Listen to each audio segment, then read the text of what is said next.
I want to start today with the 4 mistakes that new Airbnb hosts make. I've made them all. I now want to make sure that you don't do the same thing. The first one at the top of my list is to get a dynamic pricing tool. When I first heard about a dynamic pricing tool, I was like, oh, no, I can't do it. It actually isn't that hard. You just connect your Airbnb platform to a website, and I use Beyond Pricing. That's the one I would recommend. When I first started out, forgotten, stupidly, that New Year's Eve was coming up. Now here in Sydney, we are really lucky because we have one of the biggest fireworks displays in the world. It's very popular, lots of tourists come. And my first booking was actually someone who booked it 9 months in advance for New Year's Eve, and she got it at a really good price. And I kept thinking, oh, I wish I had priced this properly. So it should have been like up in the $300 or $400 a night at that stage. And I think she got it for like $150. So it was a really good deal for her. No wonder she booked it so quickly. But if you've got the pricing tool, they are pricing your Airbnb against other Airbnbs in your similar area and all the hotels in the area. So they take the worry out of it for you. Once you've connected your Airbnb to the pricing tool, they take over the pricing for you. All you have to do is set a minimum that you will accept for each night and an average price, which I have just learned over time. And I can adjust that anytime I want. Any time of the day I can go in and just change that pricing if I want, and they will then reprice the whole calendar for as long as it's open. So honestly, it takes so much of the work and the worry out of it. I tell everybody about this pricing tool, and I honestly think it is the biggest mistake I made because I wish I'd done it way back in the beginning. Also, after COVID, a lot of events had been cancelled, so I forgot that Sydney has Vivid. If you're not sure what Vivid is, it's a big light show that we have here in Sydney, and I think they do it in other places around the world. But they stopped it during COVID. I had just forgotten about Vivid. And luckily, because I had the pricing tool, they automatically will increase the prices during those couple of weeks that it's on because it brings more tourists in. And obviously, the competition is much greater. So you just don't have to worry. They take over. Next year in Sydney, we have World Pride. Now, the prices are just off the charts. So again, I would have missed this had I not had the pricing tool because people have already booked that time frame. It's a really big time. So I'm really lucky that I've got that sorted as well. Because look, over COVID, we had to take really reduced prices to keep the place busy and to keep it paying my outgoings. You know, I've got levies, a mortgage, so I needed to keep paying those bills. You have to learn to trust the pricing tool, and that's something else I've learned. Because what I would do is I would sort of underprice it and try and keep it completely full, every day full, whereby they price the nights a little higher, then maybe you only fill 4 or 5 nights out of a 7 days, but it just gives you a little bit of a break. It gives your apartment or your home a little break. So trust the pricing tool. This is my advice. I absolutely love it, and I hope that you all give it a go. There is more information on Beyond Pricing's website. Their customer service is amazing. You can just send them a message to support@beyondpricing.com and they will get straight back to you, within 24 hours or so, and they'll send you little diagrams of how to do things. They'll lead you through it. You put in your email address, you put in a password, you sign up, and you'll put your details in, and it will just connect it all up for you, and they'll just go ahead and price the whole time. Which leads me to number 2 mistake here is do not open your calendar for very long. I would recommend 2 to 3 months. I do 3 months now, but this was a big mistake I made. As I mentioned before, I originally opened my calendar from day one when I set up for 9 months. This is what my girlfriend suggested, but I have since realized that that is a bit of a mistake, a big mistake, because say you're using the pricing tool, or even if you're pricing it yourself, you're pricing way in advance for things that you don't know will occur, events that will occur, circumstances that will change. Each month I put a note in my phone that I open it up a month in advance, beginning of each month. So I've now got, 3 months open, and when next month comes around, I'll open up another month. And then I can just, look ahead, and I can just assess whether I'm available to be cleaning, because I'm very hands-on. I do all the cleaning myself. I'm a total control freak when it comes to my Airbnb because it has worked for me. So I like to do it all myself. But you might have a cleaner, or you might be going away on holidays, or you might have an operation to have, or you might have a relative visiting you. There are all sorts of things in life that can happen that you might just not want to have your calendar open for such a long period of time. What I've also found is that people book way in advance. They'll get a cheaper price. You know yourself, when you're booking something and you book way in advance, whether it be flights or accommodation or whatever it is, you will always get a better price the further in advance that you book. As I said, this is a new channel for me, so I would love it if you would subscribe. Give it the thumbs up if you like the content, and yeah, just help me grow this channel so I can bring you more great information as often as I can manage. Thank you so much.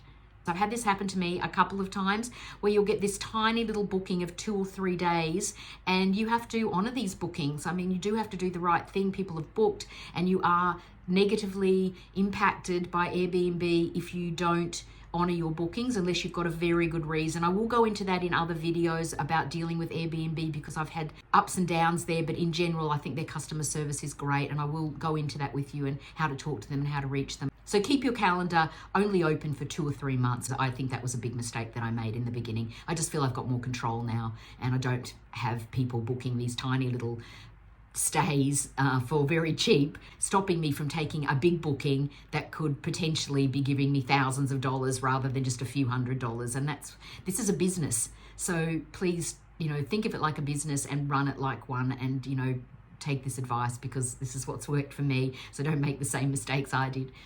Now, another mistake that I really want to make you aware of, and it still weighs on my mind from time to time because I wish I'd taken action way back when it happened immediately, and then perhaps it wouldn't bother me so much. When you start up Airbnb, you've got to set up an app, obviously, and it has many layers, and that is something that is quite complex and takes a little bit of getting used to, and I can help you with that down the track in other videos. Basically, you've got to put all the amenities in, you've got to put a description in, you've got to put everything in there that people will want to know about your Airbnb.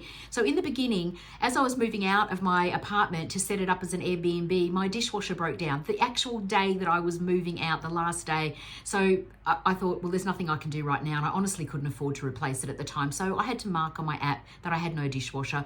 To be honest, it was never a problem and nobody ever really worried about it. People are eating out a lot in my area, so it really was not an issue, thankfully, but I've now replaced that and I've now changed it on the app. Originally, because I'm in an apartment, I couldn't have a washer and dryer. I had a combined washer dryer, and it was very expensive, but I put it in because I was living there at the time and I did need a washing machine. But when it came time to do Airbnb, I realized that the dryer just did not work. I didn't want people complaining about that. So what I did was I took it out completely, and I put lots of information in about laundries that are nearby that you can use. There are laundromats, there are people that do it for you, that fold it, wash it, all that sort of thing. So I put all the detail in about that, and I got rid of the washing machine. And I made sure on the app that I'd taken the washing machine off. Unfortunately, I had a guest come in, actually someone who lives locally. I was really looking forward to them staying. We'd had nice communication. It was a husband, wife, and they were with us there for a week while they were renovating their apartment. But when he moved out and I asked him to review, he reviewed it badly because it didn't have a washing machine. And he went on and on about it because he was so disappointed there was no washing machine. And I'd clearly said there was no washing machine, and I'd clearly given details about where you could do your laundry and how to go about it, how close it was, phone numbers, addresses, everything was there. But that meant that I went from a 5-star to a 4.5 star. And that really upset me because I put so much work into making sure every guest has a fantastic time and everything is perfect for them. That's just the way I am. And that's why I think my Airbnb runs so well. So what I should have done was I should have rung Airbnb and explained that this review was not fair because I had been very honest about what the amenities were, and that was his fault for not reading it properly. Now, I let it go. I did reply to his review. That makes just no difference in the end. He was not changing his mind. It was too late. I realized later from my girlfriend, who has been running her Airbnb for ages, that she had a similar issue with a noise problem that was out of her control, and somebody reviewed her badly, and she's got a beautiful Airbnb, 2 of them, as I said. And she complained to Airbnb, and they changed the rating. They put it back to a 5-star. They realized it was not her fault. So my message here is don't make this same mistake. Don't be afraid to call Airbnb or message them, chat with them, whatever, and explain if you've done everything right, because you need to do it fast. Otherwise, your rating will drop. It is very disappointing when you work really hard at something to have someone not be fair about, what you're offering. You can only do what you can do. Now, the fourth mistake that you could possibly make is not getting your head around the rules and regulations of your area. Here in Sydney, and I'm talking about Airbnb Sydney, that's what this YouTube channel is all about, is having an Airbnb in Sydney. But wherever you are in the world, if you're watching this, make sure you check the rules and regulations. We have just had new rules come into Sydney. So for those of you that are not aware of them, they're called STRA regulations, and you must have excellent fire safety, emergency exits marked, little diagrams. You've got to read through all the information they send you. You've got to agree to it all and acknowledge that you understand what you need to have in your apartment. You need a fire blanket, you need a fire extinguisher, you need little diagrams on the back of doors, and you need to make sure that your fire alarm has a current battery in it, that it's checked regularly. Now, fortunately, I live in a really good building, so fire checks are done yearly in my building, and the batteries are changed for us, so everything is organized for me in that respect. But I did have to get a fire blanket and a little extinguisher. It looked like so much work when I first got all the information. It was pages and pages, and I was freaking out thinking, oh my goodness, I might have to stop doing Airbnb. I don't think I can do this. It really wasn't that hard. I hope I've complied with all the regulations. I've put diagrams everywhere that my partner so beautifully helped me with. I've now redone my house rules so that, you can clearly see where those things are, all the emergency contacts, the police, the hospitals, which, you know what, is really important anyway. If you're staying in an Airbnb and something goes wrong, you do want to have all that information at your fingertips just for safety. I can't imagine now, thinking about it, if you're in a building or in a house or anything goes wrong and you don't know what to do and you're from another country, it must be really scary. So it's really good to have that information available for your guests. Just think of everything you could possibly think of that you would need if you were away somewhere, and just be as helpful as you can for your guests. That's basically all I've got for you today. I really hope you like it. I look forward to your comments and feedback. I really look forward to bringing you more Airbnb information, help you set up a successful Airbnb. So please subscribe to this channel. Give it the thumbs up if you like the content. Help me grow this channel for you, and I'll come back as often as I can. See you soon.